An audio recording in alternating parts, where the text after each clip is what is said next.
O episódio que você ouve agora é uma produção da L Assessoria Podcast.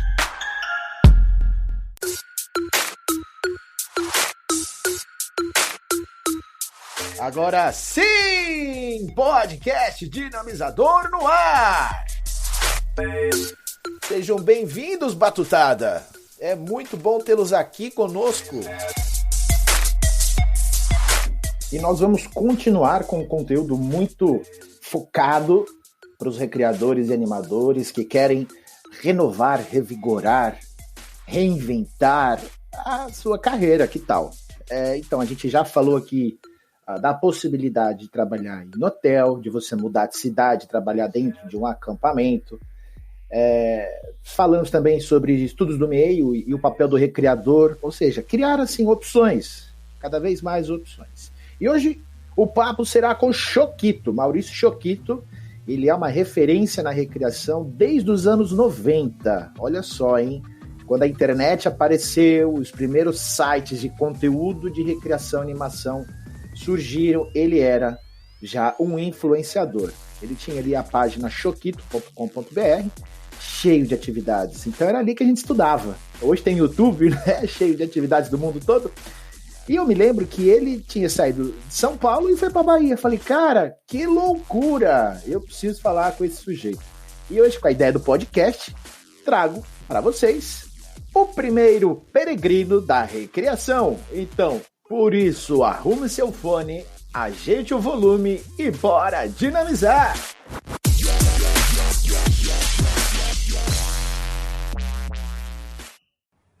E que for inovar.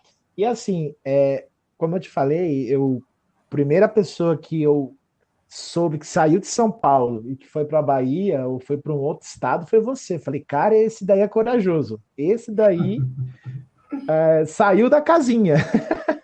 Verdade, literalmente. E conta, como é que foi essa história aí? Você estudava em São Paulo, cresceu em São Paulo? Bom, então deixa eu contar um pouquinho, tentando fazer um resumo aí de o que aconteceu com o Tio Choquito na história da recreação, como é que entrou. Boa, aí sim. Né, porque a gente tem que contextualizar, na verdade. Não adianta falar assim, recebi a oportunidade e vim, aceitei. Tá bom, mas o que levou a isso, né? E como a gente estava falando do estado da pessoa, né, que pode ser a zona de conforto ou pode ser o estado habitual, mas a posição onde ela se encontra, então é legal entender o contexto. Então vamos lá. Em 1992, meu pai viajava muito para hotéis, e em um desses hotéis, ele conheceu um recreador que é até famoso, é o Woody. Ele foi professor do trânsito em Campanhas, ele trabalha agora com a Polishop e faz todo o marketing deles. Bom, conheceu o Woody num hotel, aí foi passando por outros hotéis, encontrou o Woody de novo. E eu, com 16 anos em casa, nem viajava com meu pai nessa época. E aí meu pai falou, olha, eu tô com um filho, 16 anos, gosta de criança, pratica tudo quanto é esporte, como é que ele faz para trabalhar com isso que você faz? Aí chegou em casa e disse, filho, você não quer trabalhar no hotel? Eu falei, o que eu vou fazer lá? Arrumar cama, servir as pessoas, né? Recebê-las na recepção, porque a ideia do hotel é isso, né? Ou era na época. E aí ele falou, não, você vai trabalhar com recreação, brincar com as crianças, ir para a piscina, jogar bola, jogar vôlei. E a minha pergunta foi, mas vão me pagar para fazer isso? Né? Porque tecnicamente é o que as pessoas pagam para fazer no hotel, né? E, na verdade, eu receberia para fazer tudo isso. Isso me chamou a atenção. Fui fazendo alguns contatos e cheguei ao Hotel Estância Barra Bonita, minha primeira oportunidade. Fiquei de 1992, junho de 1992, até 2000. Portanto, 8 anos, dentre esses 4 na graduação, né? Foram 5 anos e pouquinho, quase 6 anos morando no hotel, estudando e trabalhando. Aí depois eu saí para voltei para São Paulo capital, o Hotel Estância Barra Bonita interior de São Paulo. Eu voltei para São Paulo capital e para buscar estudar mais sobre a área. Nesse meio tempo, trabalhei em alguns outros hotéis, trabalhei em alguns acampamentos, cheguei a coordenar um acampamento, fiz diversos outros trabalhos em segmentos variados na nossa área, até que surge uma oportunidade de vir para a Bahia. Uma hóspede do Hotel Estância Barra Bonita ligou para mim, porque eu fazia o aniversário da sobrinha dela todos os anos, ligou para mim e disse, você está fixo em algum lugar? Eu disse, não, estou trabalhando em vários ao mesmo tempo, né? Ela falou, então entrega o seu currículo, que eu estou trabalhando no departamento de marketing do Transamérica.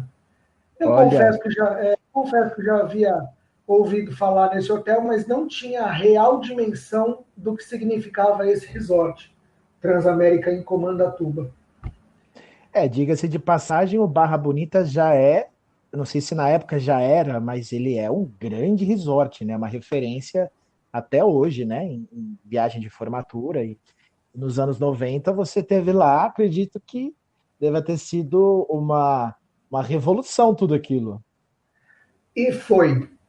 O Barra Bonita, ele tem uma característica, ele foi uma excelente escola para todo mundo por conta da sua filosofia e do fluxo, né, da dinâmica de trabalho que acontecia lá. Realmente era fantástico. Ainda é, né? Fantástico. Sim, o esquema de trabalho. Muitos saíram de lá ou passaram por lá. Vinícius Ricardo, para falar daqueles que estão hoje numa determinada evidência, né? Que fizeram história. Vinícius Ricardo Cavallari, o Bicudo, Robson Bicudo, o Bill, eu, o Luiz Aurélio Chamilian passou também. Uau, nossa, tem tanta gente. Muita gente. O Alain Pelezinho, que é doutor hoje. Carola, que é coordenadora de curso. Vamos dizer que a não tão velha guarda assim, mas são a geração anterior à minha. Todos esses aí, ou eu tive o prazer de participar de algum curso, ou li livros, ou sempre ouvia falar, né? É impressionante que todos passaram ali no Barra Bonita, que legal. Lá realmente foi uma grande escola, e hoje a gente entende que, além de aprender a trabalhar com recreação no Barra Bonita, a gente aprendeu muitas outras coisas, né? Que serviram para a construção da formação profissional de cada um de nós. Eu não conheço alguém que tenha passado por lá e que não esteja bem na profissão que exerce hoje, seja ela qual for. Então, foi muito mais do que trabalhar com recreação. Aí, em 2000, eu comecei a ministrar cursos também em congressos, e aí as portas se abriram de vez, né? Certo. E, bom, aí aquela hóspede ligou, perguntou se eu estava fixo, eu disse que não, ela pediu um currículo, mandei. Um tempo depois ela me ligou e pediu o segundo currículo, mandei de novo. E aí, 15 dias depois ela me liga, olha, eu preciso do seu currículo de novo. Eu falei, mas eu já mandei duas, não aconteceu nada. Não, mas vai acontecer. Mandei de novo o currículo, e o curioso foi que no dia do meu aniversário, dia 19 de junho, eu recebi uma ligação do hotel marcando uma entrevista em São Paulo, porque o Transamérica, na ilha de Comandatuba, é ao sul da Bahia, em Comandatuba. Só que a entrevista foi em São Paulo, no Hotel Transamérica de São Paulo, com o gerente de lazer do Comandatuba. Ele foi para São Paulo me entrevistar. E aí fizemos a entrevista e eu ainda confesso, Arua, que eu não queria vir, na verdade, eu estou aqui na Bahia, não queria vir, porque tudo estava acontecendo de forma muito bacana para mim em São Paulo. Eu tinha 3 ou 4 hotéis que atendia, fazia eventos, festas, viagens, comecei a ministrar cursos, e na minha opinião, assumir o Transamérica ia me limitar em alguns aspectos. Porém, fui para a entrevista. A contragosto, mas fui para a entrevista. Já que está aí, vamos lá, é uma oportunidade, né? Vamos só conhecer. Exato. Você foi conhecer. Vamos ver o que dá. Exato. E eu estou contando a história, contextualizando, para dizer por que é importante? Por que foi importante? Por que é importante ações nesse sentido? Fui à entrevista e curioso que na entrevista disseram, mas quais são suas exigências? E eu, pensando em fazer algumas, para que a resposta do hotel fosse, não, então não dá para te levar. Bom, verdade. Fiz algumas exigências, dentre elas que pagassem a minha residência por completo, que levassem o meu carro de São Paulo para lá, porque eu não ia dirigindo, algumas delas, né? E que me liberassem para ministrar cursos em congressos, e eles aconteciam em feriados, então eu teria que ficar fora nos feriados do Humaiki. Mas o convite era para ser coordenador da recreação infantil. Bom, dia 19 eu recebi a ligação, foi meu aniversário, e dia 21 de junho, aniversário da minha mãe, foi a entrevista. Bom, fui à entrevista, fiz as exigências. 3 dias depois, me ligaram dizendo, você foi aprovado. Aí só 3 dias? 3 dias depois. Foi rapidinho. Você foi aprovado. Eu ainda perguntei assim, mas e tudo que eu pedi vai ser aceito? Botando uma fé de que algumas exigências não seriam aceitas, eles diriam não. Uhum. E aí eles disseram, não, sim, todas as suas exigências serão atendidas e o seu perfil é ótimo, você é um excelente profissional. E eu me questionava, como sabem que eu sou um excelente profissional se não me conhecem? Mas, na verdade, já haviam pesquisado sobre a minha história profissional. E eu já tinha praticamente 8, 9 anos de profissão. Isso foi 2001. Uhum. Bom, tive que aceitar, né? E aí me disseram, então você tem 7 dias para vir para cá. Entrei mais em desespero ainda, porque tinha que organizar a minha vida. Uau, que loucura. Passados 6 dias, eu ligo e falo, eu não recebi horário de voo, eu não sei para onde é que eu vou, o que vai acontecer? Aí me disseram, não, você não... Isso foi final de junho, né? E aí me disseram, olha, a temporada de julho já começou, você só vem agora lá pelo dia 16, segunda quinzena. Falei, ganhei mais um respiro aqui em São Paulo. Uhum. Engraçado que nessa época eu liguei para um acampamento radical, no qual eu tinha aceitado um convite para coordenar meses antes, e aí não deu para coordenar porque eu recebi a proposta de ir embora, e liguei para lá e falei, olha, eu tenho mais 15 dias em São Paulo, queria ir para aí. E aí o pessoal do Radical me disse, tudo bem, mas a gente não vai te pagar como coordenador. Eu falei, não, mas tudo bem, mesmo se você não me pagar, eu queria ir. Pego meu carro e vou. E fiz. Fui passar lá uns 14 dias no acampamento Radical, como se fosse me despedindo de uma galera e do trabalho e da região e daquilo que eu acreditava. Quando eu volto para São Paulo, ligo para o hotel de novo e dizem para mim, não, você não vem agora de novo, você só vem em agosto. Nossa, que chateação. Pois é. E na época, eu realmente tinha 26 anos de idade, na época eu realmente fiquei chateado e falava, poxa, que enrolação, como é que vai ser se enrola desse jeito e tal. Mas nada melhor do que experiências nesse sentido para você aprender a controlar seus pensamentos e usar a resiliência. Sim, exato. Então eu tive que me reorganizar e replanejar a minha vida, ficar mais um tempo lá, continuar trabalhando lá, escrever alguns outros projetos, enfim. Bom, e agora vamos lá para a chegada na Bahia. Estou em casa, era uma terça-feira, toco o telefone umas 11 da manhã e disseram assim, olha, o seu voo está marcado para amanhã às 10 horas da manhã. Aí eu falei, desse jeito, como assim? Desse jeito. Será meados de agosto. Eu falei, como assim? Não, é assim. Eu falei, mas espera, assim, em cima da hora, eu sabia que eu ia, mas que vocês me avisassem com um tempo para organizar algumas coisas. Não, mas você já sabia que vinha? Se você não pegar o avião amanhã, você não precisa vir mais. Nossa Senhora. Aí a gente aprende também, Aruan, que tratar com carinho e respeito e muita responsabilidade das pessoas é o melhor caminho para uma relação sólida, né? Nesse dia, fui tratado de uma forma que não gostaria de tratar ninguém. Mas, enfim, levanta a cabeça e vamos embora. Aí tem uma história curiosa que Eu fiquei muito nervoso nessa hora, muito, né, tenso com a situação. Pronto, agora eu vou embora, né? De vez. E liguei para minha mãe, estava trabalhando, e falei, mãe, me ligaram, eu tenho que ir amanhã. Ela falou, vai sim. Eu falei, mas não quero. Desliguei o telefone. Liguei para meu pai, falei, pai, me ligaram e eu tenho que ir embora amanhã. Ele falou, claro, ótimo, você vai sim. Eu falei, mas eu não quero. Desliguei o telefone. Aí liguei para minha namorada na época, eu falei, eu vou embora amanhã. Ela falou assim, isso mesmo, eu te apoio. Eu falei, não, de jeito nenhum, eu não quero. Eu desliguei o telefone. Aí liguei para minha avó. Falei, vó, me ligaram, eu vou ter que ir embora amanhã. Ela falou, ô filho, não vai não, fica aqui. Eu falei, era isso que eu precisava ouvir. Beijo, vó, que eu vou arrumar a mala. Né? Ai, cara.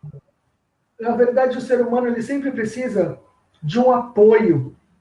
Né? Às vezes a gente quer ouvir alguma coisa e às vezes a gente precisa ouvir alguma coisa. O equilíbrio entre esses dois, entre querer ouvir e ouvir o que não quer, mas que é necessário, por exemplo, o equilíbrio entre esses dois te faz organizar melhor as suas ideias e tomar melhor a decisão. Por quê? Simplesmente porque eu sei que tem alguém que apoia a minha decisão, seja ela qual for. Então, depois disso, arrumei a mala. No dia seguinte, peguei o avião e cheguei na Bahia em agosto de 2001 para coordenar o infantil do Hotel Transamérica na Ilha de Comandatuba. Eu cheguei aqui dessa maneira. Nossa, é uma experiência, vamos dizer que é a vanguarda, né? Poxa, eu acho que não era comum ser uma contratação desse tamanho, né? Vai até São Paulo, contrata um recreador e status de coordenador para a Bahia. A Ilha de Comandatuba é maravilhosa, o Transamérica é uma referência no estado e no país, né? E justamente eu tenho conversado com muitas pessoas que saíram das suas cidades ou da sua zona habitual para um projeto que eu chamo de obra-prima, né? Qual é a sua obra-prima? O que você fez que ficou marcado, né? Como algo eterno, como legado. E é muito interessante essa sua história. E hoje eu vejo muito o seu trabalho, e é um dos trabalhos também pioneiros, que você descreve a recreação e a animação nas zonas litorâneas, na praia, efetivamente. E eu não vejo ninguém mais falando sobre isso. Não havia na literatura, até receber o convite para escrever esse capítulo, um deles, né, na obra Recreação Total, e fiquei extremamente feliz. Eu vou falar dele e também dos motivos que levaram a isso. Mas, voltando só um pouco à história, né, dando valor à história e passando uma mensagem que gostaria que as pessoas ouvissem. É tudo uma questão de oportunidade e de acreditar. Tá? A oportunidade, ela aparece, ela surge. Às vezes, quando menos se espera, como foi o meu caso. Mas, acima de tudo, para as pessoas que constroem a oportunidade, meu amigo. Não adianta você apenas trabalhar e se preocupar apenas com o que você faz ali e agora voltar para casa e se fechar e acabou. Não.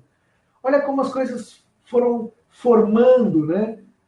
Uma oportunidade. Eu trabalhar num hotel, buscar ser o melhor que eu podia naquele momento, conhecer uma criança, lembro até hoje, chama Ana Paula, e a história é também curiosa, porque a Ana Paula era um bebê que tinha cílios muito compridos, e eu também tenho, e aí eu brincava, essa menina poderia ser minha filha, brincava inclusive com os pais delas, né?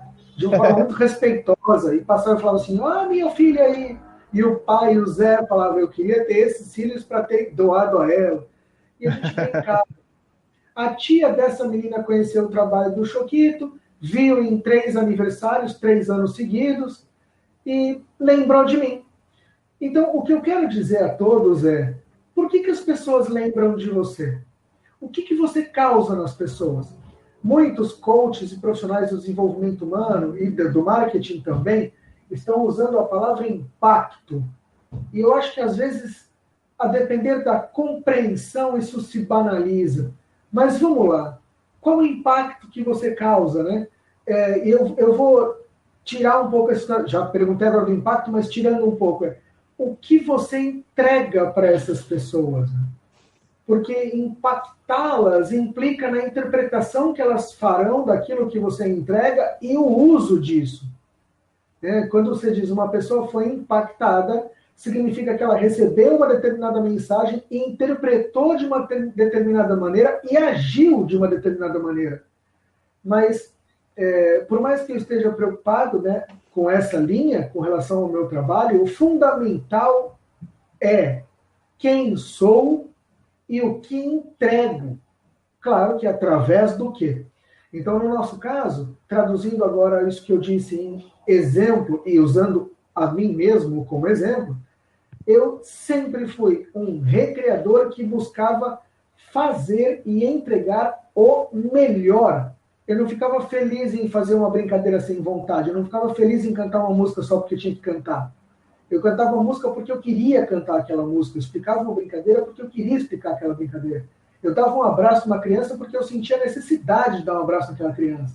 Você se entregava, né? Não era algo mecânico, repetitivo, porque é justamente isso que eu imagino. O seu diferencial era dar esse lado mais humano, da paixão. E a pergunta é por que chamaram Choquito e não chamaram qualquer outro recreador ali da sua equipe, que também poderia ser tão bom quanto, né? E é justamente isso, o impacto que você gerou foi extremamente positivo e deixou uma marca, né? E é essa marca que faz parte da obra-prima, né? Do nosso legado. É muito legal essa sua história.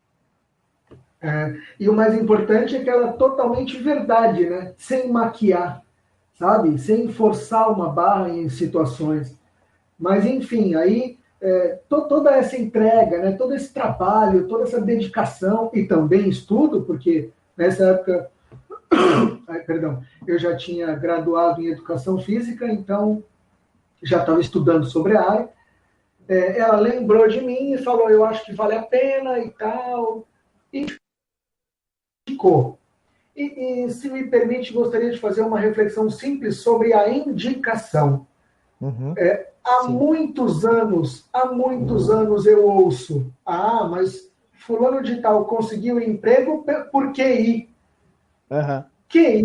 QI, tecnicamente e teoricamente, à luz da teoria, quer dizer coeficiente de inteligência, é um instrumento de medida da capacidade cognitiva de um ser humano e foi usado em épocas remotas, fundamentalmente nos Estados Unidos, os Estados Unidos se considera ganhador de uma guerra e selecionou os soldados através de testes de QI. Bom, aí explode esse teste de QI, né, a partir da Segunda Grande Guerra Mundial, criado por Alfred Binet. Bom, a partir daí, todo mundo começa a conhecer QI, coeficiente de inteligência, que é uma medida da capacidade de raciocínio e pensamento. Esse teste foi e é ainda pouco, mas é utilizado no processo de seleção das pessoas. Daí, então, a gente passou numa seleção pelo QI.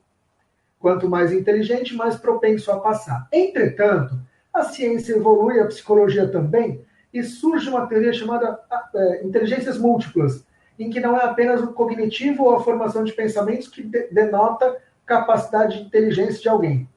São várias as capacidades. Então, as inteligências múltiplas têm uma perspectiva da inteligência com um olhar para as capacidades. Bom, nós popularmente, quando eu digo nós, até me incluo, porque antes de conhecer e saber que sei, também usava essa expressão.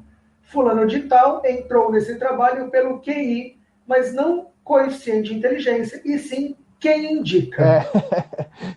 Era uma maneira de ser pejorativa. Isso aí foi uma indicação, tem padrinho, tem costa quente, conhece alguém importante. A gente fica com aquela... a diferença entre a inveja e a admiração é muito pequena, né? O sentimento é parecido, mas a resposta que a gente dá é diferente. Exatamente. Mas o X da questão agora é apenas uma pergunta.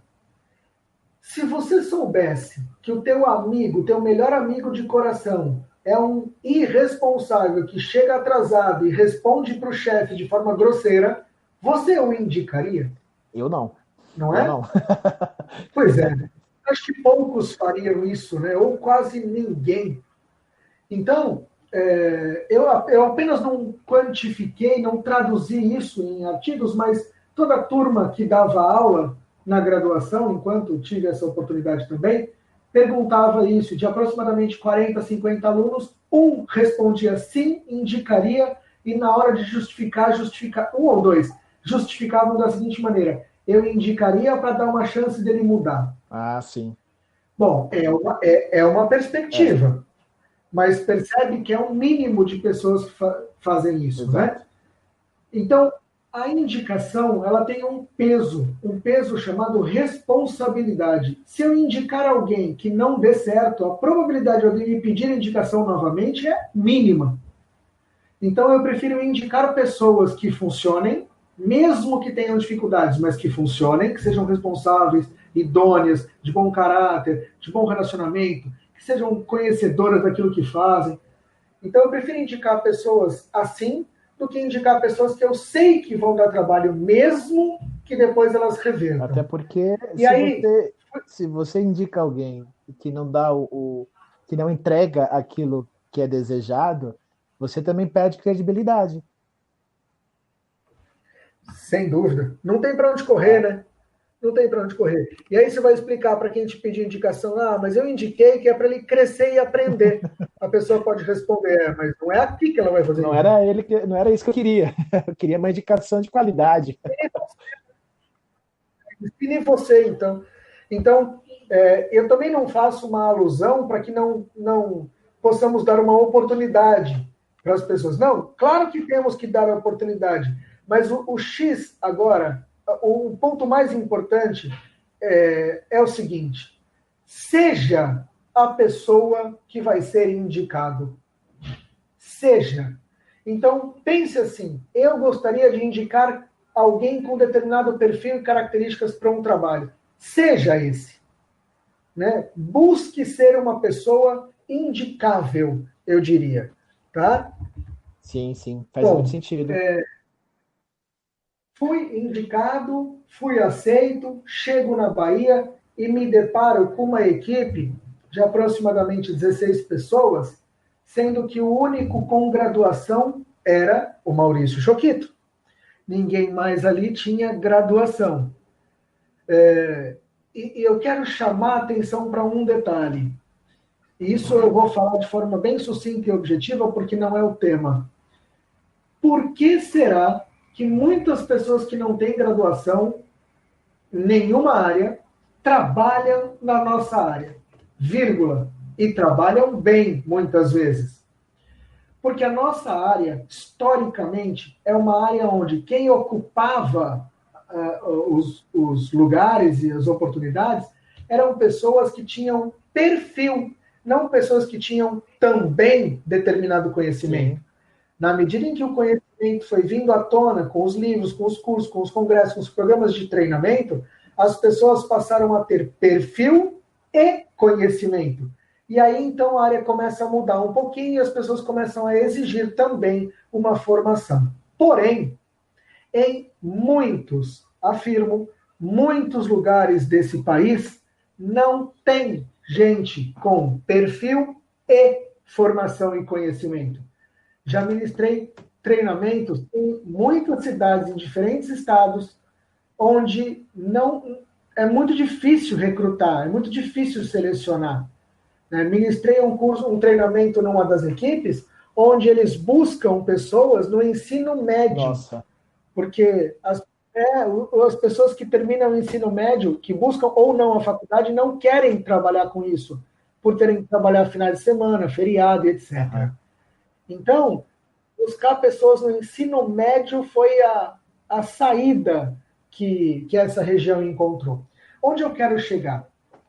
Existe uma formação que é, tecnicamente, a formação mais completa para a formação de um profissional da recreação e do lazer, que é a educação física. Porém, não podemos desmerecer as outras formações que também são fundamentais, como pedagogia, como turismo e hotelaria, como gestão do lazer e entretenimento. Existem outros cursos que também ensinam o que é necessário para exercer esse tipo de trabalho. Embora a educação física seja, na nossa concepção, o curso mais completo enquanto matriz curriculares e formação de conhecimento específico. Por exemplo, só para ilustrar, o curso de educação física tem primeiros socorros, que é uma disciplina fundamental para quem trabalha com recreação e atividade física. Sim, sim. Né? Então, neste sentido, nós não desmerecemos absolutamente nenhuma outra formação, mas entendemos que este trabalho necessita, o trabalho com recreação, necessita de um profissional de educação física, pelo menos em sua equipe. Bom, então, demos uma voltinha, mas voltemos para o foco, exatamente. Chego na Bahia, onde eu sou graduado em Educação Física e ninguém mais é. Afirmo categoricamente, fui hostilizado. Uau. E muito. Isso eu não pensaria. Mas muito. Tanto a ponto de 3 profissionais chamarem o gerente e eu era coordenador, chamarem o gerente sem me consultar, sem conversar comigo, o gerente chegar na sala e falar, vai para os 3, falem aí tudo que vocês quiserem falar, foram vocês que pediram a reunião. E eu nem sabia que haveria uma reunião. E aí eu comecei a ouvir tudo contra mim. Uma série de defeitos pessoais, que também temos que refletir, entender, compreender e evoluir. Então não fico chateado nesse sentido. Mas no aspecto técnico, no aspecto de funcionamento, no aspecto de gestão, no aspecto organizacional. E eu entendia que eu precisava aprender e evoluir muita coisa, mas via que o problema também não era só em mim, né? Certo. Bom, vou fazer um parênteses aqui. Praticamente com todos os integrantes dessa equipe, eu mantenho hoje um bom relacionamento. Alguns deles com muita amizade, outros com menos, mas com respeito e responsabilidade. Então, não sou contra ninguém, nunca falei nada de ninguém, não preciso disso, né? Então, foi uma lição para mim ter passado por tudo isso. E tenho orgulho em dizer que praticamente todos daquela equipe hoje são graduados, inclusive alguns foram meus alunos. Que legal, então quer dizer que plantou a sementinha ali da evolução acadêmica aliada à prática, né? Eu acho que... Eu anotei uma coisa que você falou aqui, pela sua trajetória de capacitações pelo Brasil, você detectou a falta de talentos em muitos dos lugares. E é justamente esse ponto que eu tenho discursado um pouco mais. A pessoa que está ouvindo agora e que está achando que, poxa, quando acabar essa reclusão social e que a gente voltar para a vida normal, acha que vai ter dificuldade. Por que vai ter dificuldade? Porque, de repente, pode ser que se sinta mais um em meio a tanta gente qualificada.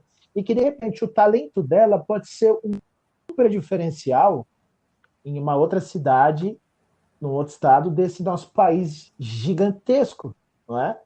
E então é isso que eu quero que as pessoas compreendam, né? E não adianta só sair, né? É interessante se qualificar, fazer um estudo de caso, né? Detectar qual lugar que aquele talento pode ser útil, né? No seu caso, a recreação infantil, ao nível avançado, te postulou coordenador, né? O que te dá liberdade de construir projetos à sua maneira. Está uma grande obra-prima. Exato. Eu acho que é por aí. Eu gosto muito das suas reflexões e da sua manifestação, da sua exposição das ideias, porque eu concordo muito com isso, né? A gente tem que se concentrar e realizar uma obra-prima, né? E outra, às vezes, contra tudo e contra todos. Mas ciente da essência e do caminho. Bom, como eu estava dizendo que praticamente todos eles têm graduação e eu me orgulho de ter influenciado de uma forma positiva até em pessoas que estavam contra mim, né? Mas enfim, tem uma lição que eu gostaria de deixar registrado também, que faz parte da história do Choquito e do Maurício, né, essencialmente.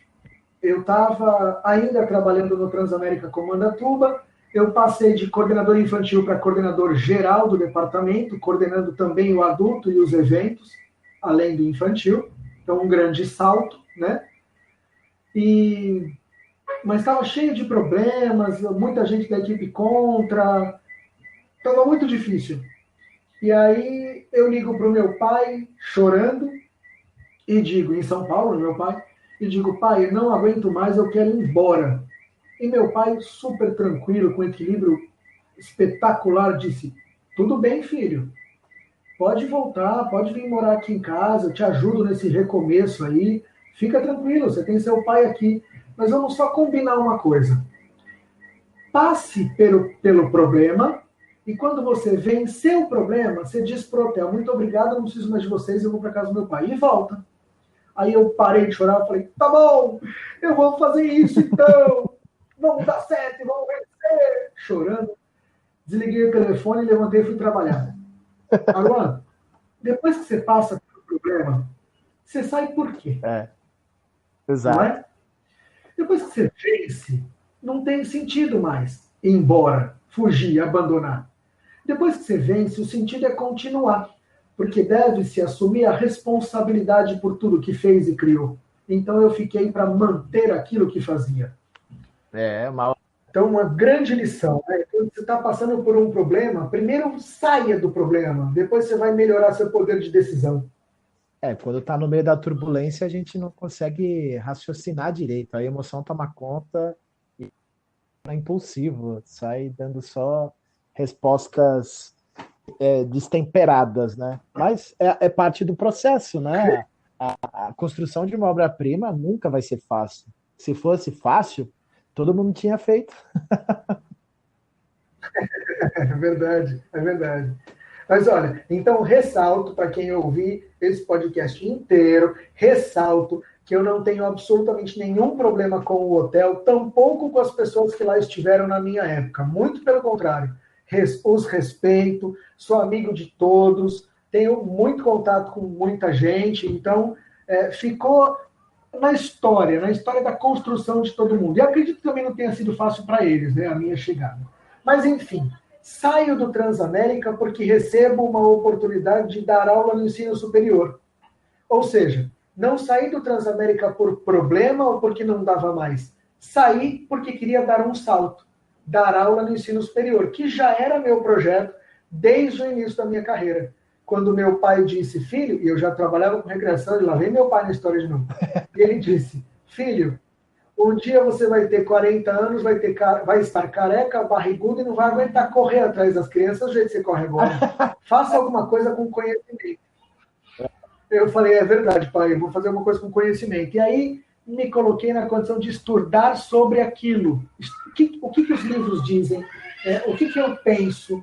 Como é que a gente interpreta isso? Aí fiz alguns cursos com o Vinícius Cavalari, recebi a oportunidade de ministrar os cursos, e quando você se coloca na condição de ensinar, a condição de aprender melhora muito, porque Exato. Você busca aprender mais para ensinar mais e melhor.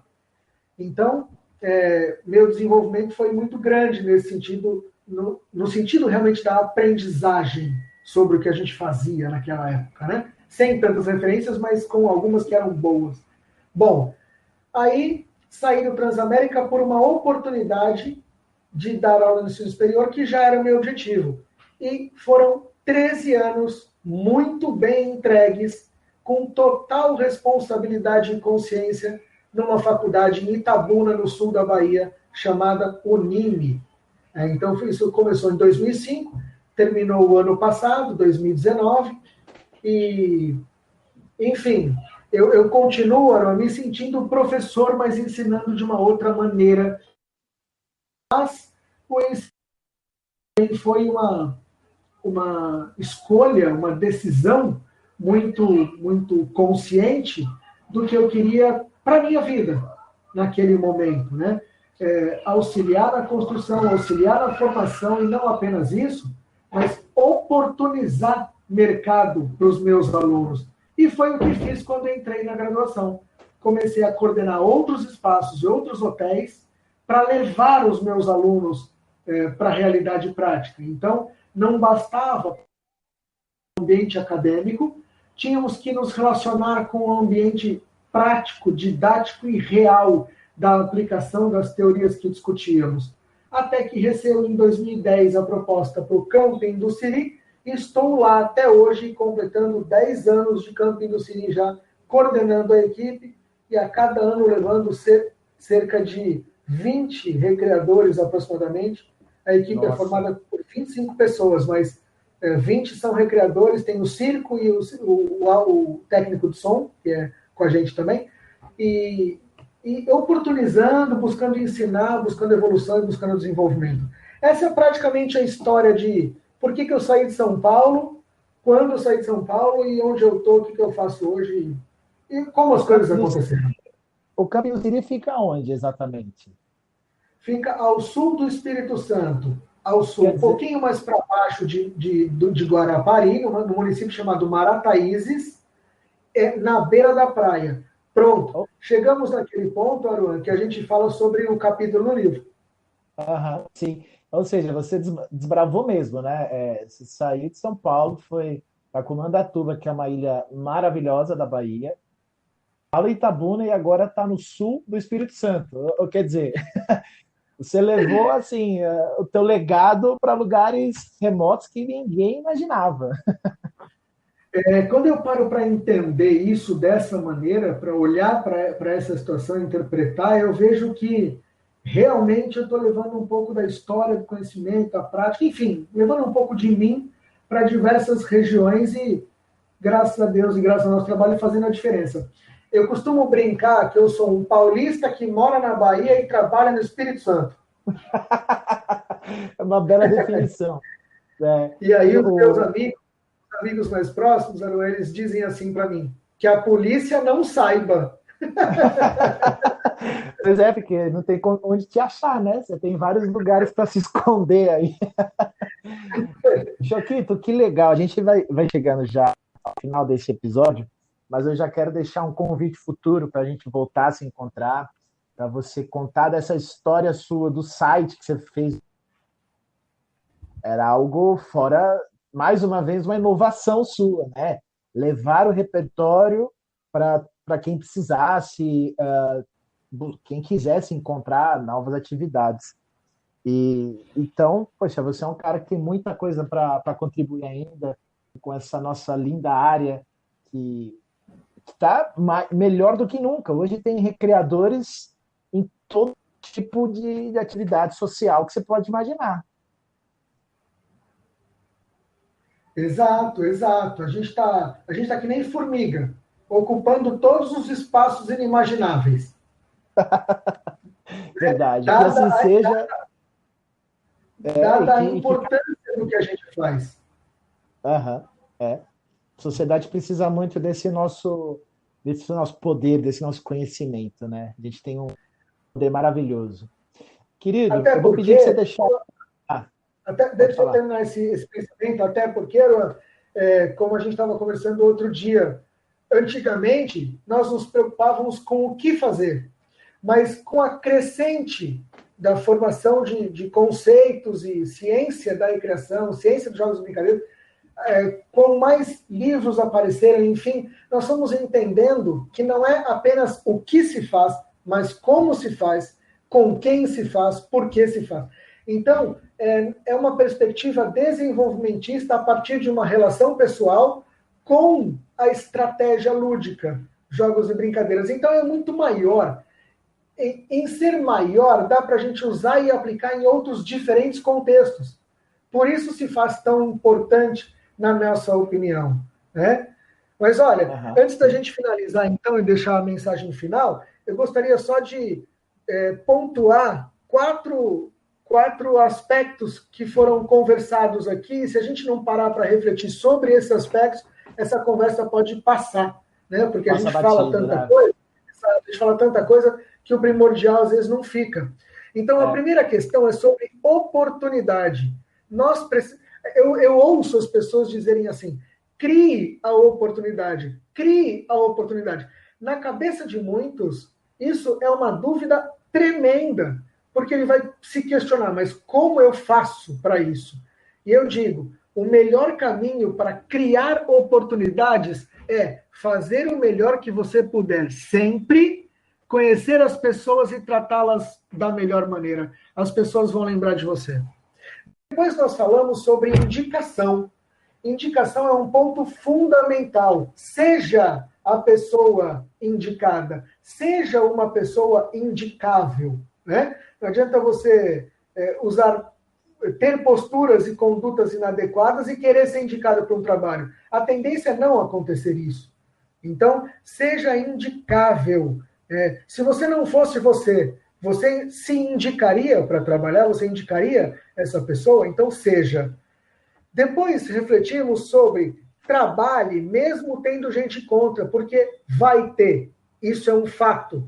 Vai ter gente contra. Mas se você mantiver a sua essência, você consegue passar até por cima disso. Resiliência. E o quarto e último ponto é entregue sempre o seu melhor. Não economize isso. Economize dinheiro, mas não economize o seu melhor. Entregue sempre seu melhor. Maravilha. Olha, fez ali um encerramento sensacional. Muito bom mesmo. Tá me ouvindo? Eu acho que cortou. Sim, tô sim. Tá. Eu posso falar dos livros? Claro, claro. Eu ia te dizer isso agora. Deixar as suas redes sociais, como é que o pessoal pode te encontrar, também os seus livros que recentemente foram lançados, e eu sei que você está escrevendo novos livros. Tá? Tô mesmo. Olha só, vamos lá então. Bom, a rede social mais fácil para me encontrar, mais rápida e direta é o Instagram Maurício Choquito, tá? Maurício Choquito. Choquito se escreve com Q-U-I-T-O, tá bom? Não é com K. É C-H-O-Q-U-I-T-O. Maurício Choquito é o meu Instagram. Inclusive, nós estamos com um projeto Recrea 30, tem 30 atividades, na verdade tem 60 já. Fizemos 2 meses. E tem o Recrea 30 músicas, com 30 músicas recreativas, cantadas em vídeo. E tem também agora, no mês que vem, mês de maio, o Recrea 30 em casa, né, com propostas para serem feitas em casa. Inclusive, extra pandemia. Não é só porque a pandemia vai acabar e a gente vai sair dos nossos núcleos que a gente vai deixar de brincar com os nossos filhos. Muito pelo contrário, nós vamos transformar isso num grande aprendizado e vamos manter a relação afetiva através do lúdico com os nossos filhos em casa. Então, vem aí, Recrea 30 em casa. Isso é bom. Então, se quiser contribuir, as portas estão abertas. Aliás, quem quiser mandar também, é só mandar um direct. Eu quero participar e a gente coloca no Instagram de quem mandar. Enfim, é coletivo. Isso não é só o Choquito. Tá? Legal. Sobre os livros, eu tenho um e-book. Quem quiser o e-book é só me chamar no WhatsApp também. Pode chamar no Instagram, a gente troca o WhatsApp. Eu mando um e-book, chama Jogos e Brincadeiras para a Educação, uma perspectiva desenvolvimentista bem interessante. Depois eu tenho 2 capítulos no livro Recreação Total, pela editora Fontoura. O livro Recreação em Residências e Condomínios, que eu falo sobre Olha que interessante, eu já escrevi isso antes. Residências e condomínios, brincar em casa. E olha o que está acontecendo agora, né? Você é visionário, Choquito, sempre foi. E nesse capítulo eu falo sobre as relações pessoais que acontecem em casa através da brincadeira e na perspectiva dos condomínios como uma vertente e um serviço a ser oferecido para os condomínios enquanto mercado. E o segundo capítulo, recreação em áreas litorâneas, que você já citou agora nesse podcast, sim. E eu considero esse capítulo um presente divino, porque até eu achei que fosse receber o convite para escrever recreação em hotéis, visto que a minha maior trajetória, maior experiência foi em hotéis, apesar de ter trabalhado em outros segmentos, mas maior experiência foi em hotéis. Então, achei que fosse escrever sobre hotéis, mas não. Recebi áreas litorâneas, então eu pude traduzir e aprender com a experiência no camping do Siri, que é natureza e é na beira da praia, literalmente, uma experiência, uma visão e uma concepção, né? Eu digo o seguinte, se não há na literatura alguém que escreva isso, que eu tente ser o pioneiro para me tornar referência para aqueles que desejam produzir. Então, tive esse presentão aí. E o último livro que saiu ano passado, 2019, Atividades Recreativas de A a Z, que também tem algo que eu não encontrei na literatura, Aruan, e a todos que estiverem ouvindo. Eu busquei na literatura um livro que falasse sobre a aplicabilidade. O que a gente tem que entender de forma...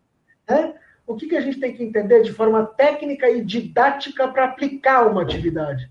Então, desde convidar uma criança até a explicação, organização, elaboração, planejamento, aplicação e avaliação, tem escrito no livro as nossas ideias, frutos de quase 28 anos de experiência.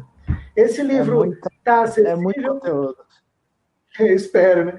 Esse livro está acessível, foi editado pela Supimpa, e quem quiser é só entrar em contato comigo que eu mando. Inclusive, a gente vai fazer uma promoção aqui, Aaron. Vamos junto. Legal. Quem ouvir esse podcast e mandar com uma referência do podcast aí, ou seja, uma reflexão, uma referência do nosso podcast, mandar uma mensagem para mim, eu vou passar o livro a apenas R$ 47. É um livro de 57. Ele vai, para quem ouviu o podcast, a R$ 47. Descontos do Choquito, olha só. Isso é muito legal. Realmente, uma reflexão anterior sua, né? Não é mais o que fazer, é como fazer e para quem fazer. Essas são as perguntas do novo século de criação, né?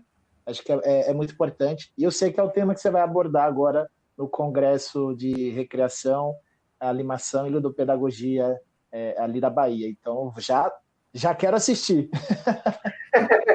É verdade. Me disseram que a palestra ficou muito legal. Pelo menos quem edita gostou. Vamos ver agora quem vai ver. Tá certo, querido. Olha, eu tenho que agradecer bastante aí esse tempo que você dedicou aqui ao podcast. Seja o primeiro de muitos. E deixa aí sua mensagem final e termina assim, bora dinamizar. Joia. Eu que agradeço pela oportunidade. Como disse, eu preciso te conhecer pessoalmente, porque me vejo muito também nas suas palavras, na sua forma de enxergar tudo. Então, eu acho que tem muita coisa bacana para fazer junto. Muito obrigado pela participação. Espero que quem ouviu também tenha gostado ou se identificado de alguma maneira com tudo o que aconteceu nesses 28 anos de Tio Choquito para o mundo. E a minha mensagem final, praticamente eu já disse, mas seja a melhor pessoa que você puder, sempre. Seja a melhor pessoa que puder, porque se assim for, teu trabalho vai dar certo, tua família vai dar certo, teus relacionamentos, teus amigos, enfim. Quando a gente se coloca na condição de ser, as consequências são sempre benéficas. Então, concentre-se em si mesmo e seja o melhor que você puder sempre. E bora dinamizar! Bora dinamizar. Valeu, Choquito. Tchau, tchau. Obrigado, um abraço. E esse foi o papo com essa grande cabeça recreativa, um dos grandes nomes da nossa recreação. Se você já conhecia, vai conhecer um pouquinho mais. Se não conhecia, segue o cara, vê o conteúdo dele, é muito rico. Mais uma vez, gente, eu agradeço. O podcast Dinamizador está crescendo cada vez mais. É a comunidade da recreação e animação se unindo, trazendo conteúdos, e eu vou sempre repetir, gente. Se você quiser participar, contribuir para o podcast Dinamizador, entre em contato, @odinamizador no Instagram. Manda mensagem. Vamos trocar ideia, vamos aumentar ainda mais as possibilidades. Tamo junto e misturado. Fui!